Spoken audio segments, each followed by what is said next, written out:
They tried everything. Chemical weapons, nuclear bombs, Soldier Boy, 100 plans.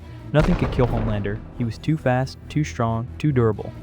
Every plane they made, every weapon they built, he survived it all. Billy Butcher stared at the sky, watching Homelander laser through another building like it was paper. There had to be another way, not to kill him, but to make sure he could never hurt anyone again. That's when a Vought scientist, one of the few still alive, came to them with a desperate proposal. Something so insane, so impossible, that only someone who had absolutely no other options would even consider it. Time travel, not forward. Back. Way back. The device could send one person, one way, to any point in human history. It couldn't bring them back. It was a one-way trip. Butcher didn't hesitate. If they couldn't kill the monster, they'd erase him from their world entirely. The plan was simple.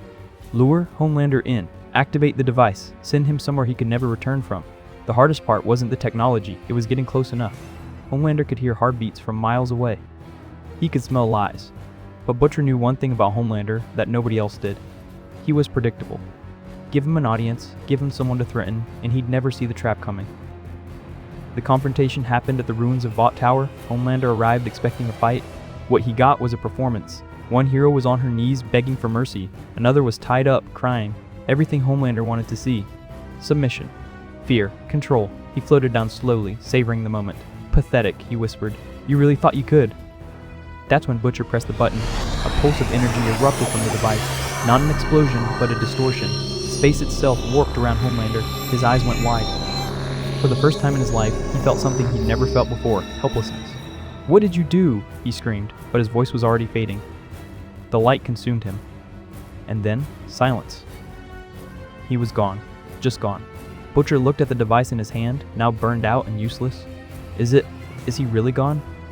Butcher didn't answer. He wasn't sure. He wasn't sure about anything anymore. But for the first time in years, the world felt quiet. Homelander hit the ground hard, not because it hurt, nothing could hurt him, but because his body had never experienced teleportation before. His senses were scrambled. He smelled something he didn't recognize. Grass. Real grass. Not the chemical-treated lawns of Vought headquarters. Real, untamed, ancient grass. He stood up and looked around. Roman soldiers. Hundreds of them. Real Roman soldiers. Not costumes, not a movie set. Real legionnaires in segmented armor, carrying gladius swords and rectangular shields. They were staring at him. A centurion stepped forward, shouting something in Latin. Homelander didn't understand a word, but he understood the tone, authority, command. Someone was trying to give him orders. That was a mistake. Homelander's eyes began to glow. The centurion froze. Every soldier in the camp froze. They had never seen eyes like that, eyes that burned like the sun, eyes that promised annihilation. I am Homelander, he said slowly, enunciating every word, and you will kneel. The centurion didn't kneel. He drew his sword. That was the second mistake. It lasted 4 seconds. The centurion's sword, his armor, his shield all melted. The soldiers behind him didn't even have time to scream. Homelander didn't just kill them, he erased them. Laser beams swept through the camp like a divine punishment. Shields, tents, stone walls, none of it mattered. In 4 seconds, an entire Roman camp was nothing but ash and smoke. The surviving soldiers dropped their weapons and fell to their knees. This time, nobody needed to tell them. Word spread fast. In the ancient world, there was no internet, no television, but there was something more powerful. Fear. Travelers carried stories. Merchants whispered in marketplaces. A god had descended from the heavens. A god with eyes of fire and skin that no weapon could pierce. He walked through cities and people fell to the ground. He spoke, and armies surrendered before he finished his sentence. The Roman Senate heard the reports and dismissed them. Senators called it superstition. A madman with fire tricks. Rome had conquered Gaul, Egypt, Greece. They weren't afraid of one man, not even a powerful one. They sent a legion. 5,000 soldiers, to capture the foreigner and bring him to Roman chains. 5,000 soldiers, the finest fighting force the ancient world had ever produced. They marched for 3 weeks to reach him. When they arrived, Homelander was sitting on a hill, waiting. He'd heard them coming from 50 miles away. Their heartbeat, their marching, their fear, because even Roman soldiers felt fear when they heard the stories. Homelander didn't even land. He hovered above them, 50 feet in the air, and spoke. Go home, tell your Senate what you saw. Tell them if they send another army, I won't leave anyone alive to deliver the message. Most of them ran. The few who didn't, the ones too proud, too Roman to flee, were shown what he could do. The legion was destroyed in under a minute. 5,000 men, not one survived. The Senate was in chaos. They had never faced anything like this. Their military, their greatest strength, was meaningless. Their swords couldn't touch him. Their arrows bounced off. Their siege weapons were toys. One senator suggested diplomacy. Another suggested assassination. A third, an old man who had seen many wars, stood up slowly and said something that silenced the room. "We are not fighting a man, we are fighting a god. And you do not fight gods, you worship them." And so they did. The Senate declared Homelander Emperor of Rome, not because they wanted to, because they had no choice. He didn't need a vote. He didn't need an army. He just needed to exist. Homelander sat on a throne made of gold and marble, wearing a purple toga, the color of Roman royalty, and for the first time in his life, he felt something he'd been chasing his entire existence. Worship. Real worship. Not the manufactured applause of corporate marketing, not the fake smiles of sponsors. Real, genuine, terrified worship from thousands of people who truly believed he was a god. Rome loved him. Or rather, Rome feared him so deeply that fear and love became the same thing. He could hear every heartbeat in the city, 300,000 hearts beating in rhythm with his presence. He could smell every emotion. And for a while, it was enough. He built a palace that made his old world look like a shack.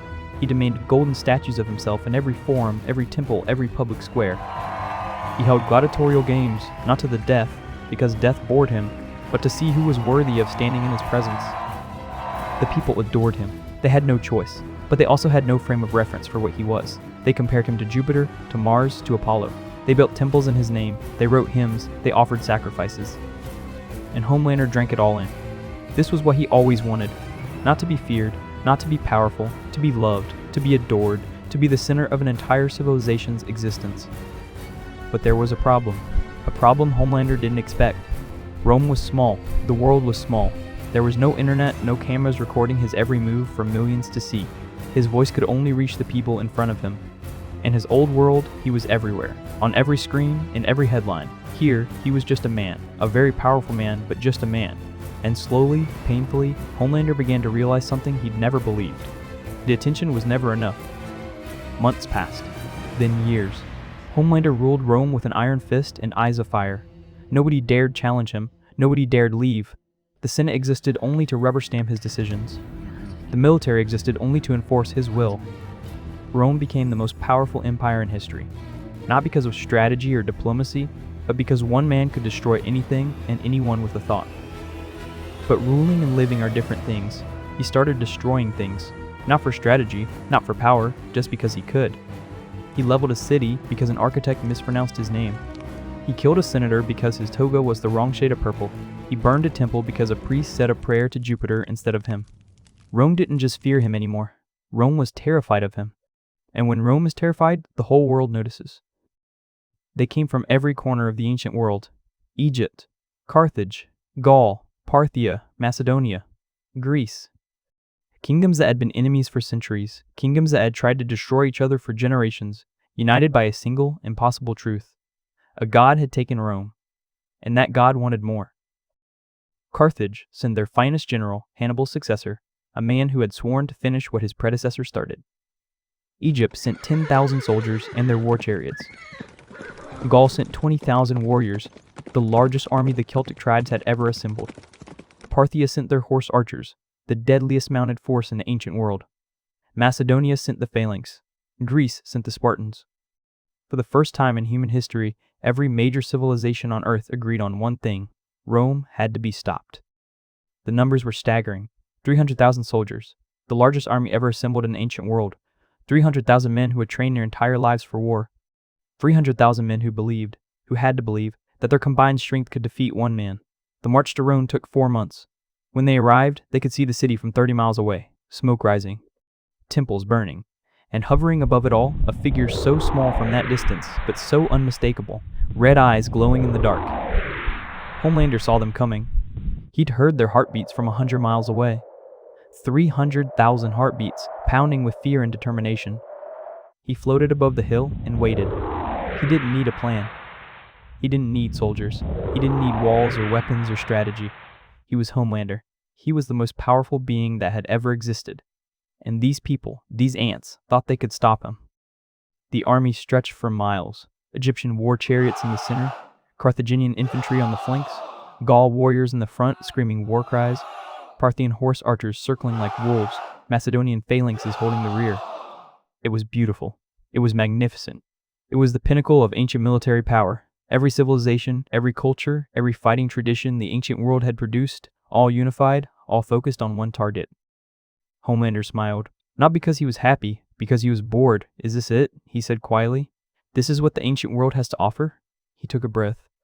And then he spoke, loud enough for every soldier on the battlefield to hear, loud enough for the gods themselves to listen. I am your emperor. I am your god.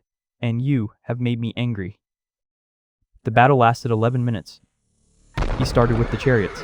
The Egyptian war machines, pride of the Nile, exploded into splinters and flame. The horse archers of Parthia tried to rain arrows from a distance. The arrows turned to ash before they reached him. The Macedonian phalanx held formation, shields locked, spears forward, the most disciplined military formation in human history. Homelander walked through them like they were cardboard. The Gaul warriors, the fiercest fighters in Europe, charged him with axes and swords. He didn't even bother with lasers, he just pushed. An invisible wall of force sent 10,000 warriors flying backward like leaves in a hurricane. The Carthaginian general, Hannibal's heir, watched his army disintegrate from horseback. He had studied war his entire life. He had read every tactic, every strategy, every military text the ancient world had produced. And none of it mattered. You cannot strategize against a god. You cannot outmaneuver someone who can see the entire battlefield from a mile up. You cannot defeat someone who feels nothing when you hit them. The general drew his sword. Not to fight, to fall on it, because he would rather die with honor than live in a world where this was possible.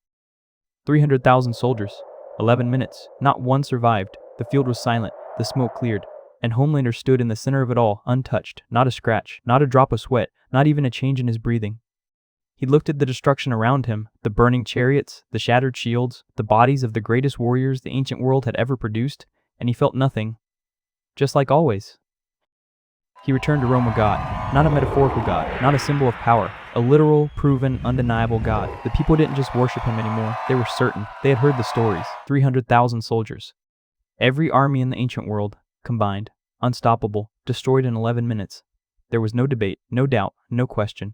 Homelander was the most powerful being in the universe, and Rome was his city. Roman historians wrote about the Battle of the Alliance, as it came to be known. They called it the day the world broke. They recorded every detail. They wrote that the ground itself wept after the battle, that the rivers ran red for 3 days, that the birds didn't return to that field for 100 years. They wrote that Rome had never known a victory like it, because it wasn't a victory, it was an announcement.